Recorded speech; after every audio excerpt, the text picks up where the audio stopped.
37，咁啊呢啲咧基本上都真係要做㗎啦。咁啊見到呢啲咁樣嘅份數咧，咁我哋要乘翻個1減 i over 1減 i 啦，去做翻個 rationalize 啦，分子乘分子，分母乘分母。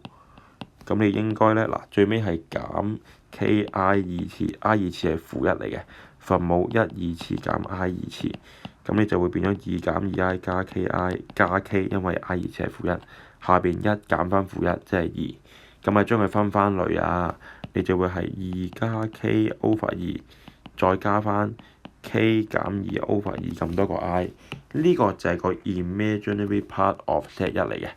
咁啊，然之後去到 set 2咯喎，咁啊 set 2咧基本上都係照做嘅啫。佢2減 i 咧，我哋就乘翻2加 i， 咁啊然之後分子乘分子啦，會變咗4個 terms 出嚟嘅。5i 二次即係負5，2嘅2次減 i 二次，咁然之後上面執就變咗做 2k 啦，減5啦，加 ki 啦，加 10i 啦，over 翻4減負1，即係4加1即係5。咁啊，都係啲好煩嘅數嘅。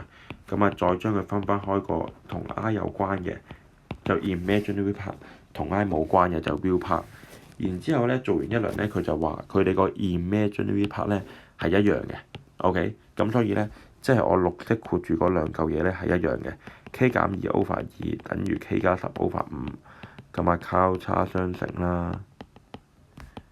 然之後就會計到 3k 等於30，即係 k 係10啦。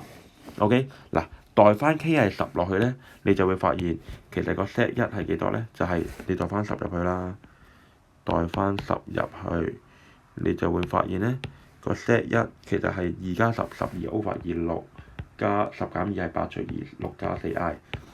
set 2咧就係等於又係啦，代翻10入去，2乘10係20，減5 15除5 3。